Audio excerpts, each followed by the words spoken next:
ایران کا واضح پیغام، میزائل پروگرام مذاکرات کا حصہ نہیں بن سکتا مگر امریکہ سے بات چیت کی امید برقرار۔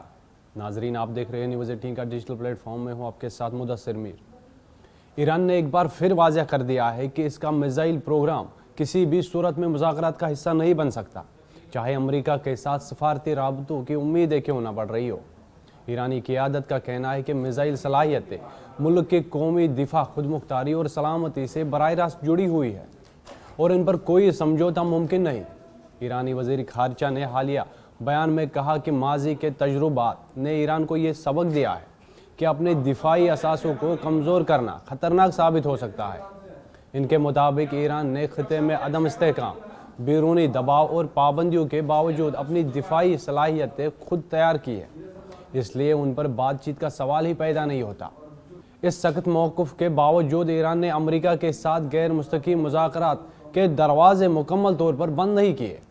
حالیہ دنوں میں عمان کے ذریعے ہونے والے رابطوں کو ایک مثبت پیش رفت قرار دیا جا رہا ہے۔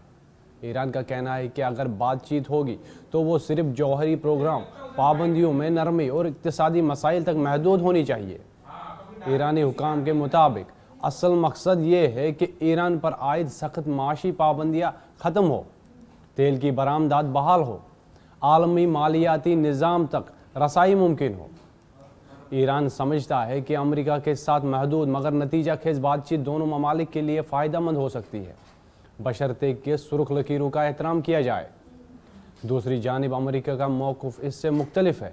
واشنگٹن چاہتا ہے کہ کسی بھی ممکنہ معاہدے میں ایران کا بیلسٹک میزائل پروگرام خطے میں ایران کے اتحادی گروہوں کی حمایت اور مشرقی وسطی میں اس کے اثر و رسوخ جیسے معاملات بھی شامل ہو۔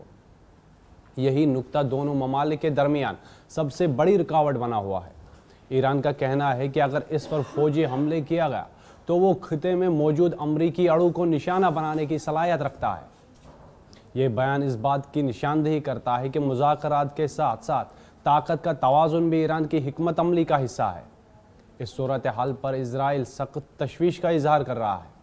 خلیجی ممالک محتاط امید کے ساتھ حالات کو دیکھ رہے ہیں اور عالمی طاقتیں کسی نئے تصادم سے بچنے کے لیے سفارتکاری پر زور دے رہی ہے۔ مجموعی طور پر ایران کا پیغام واضح ہے، مذاکرات ممکن ہے مگر میزائل پروگرام پر نہیں۔ ایران بات چیت کو ایک موقع سمجھتا ہے لیکن اسے اپنی دفاعی خود مختاری پر کوئی سمجھوتہ قبول نہیں۔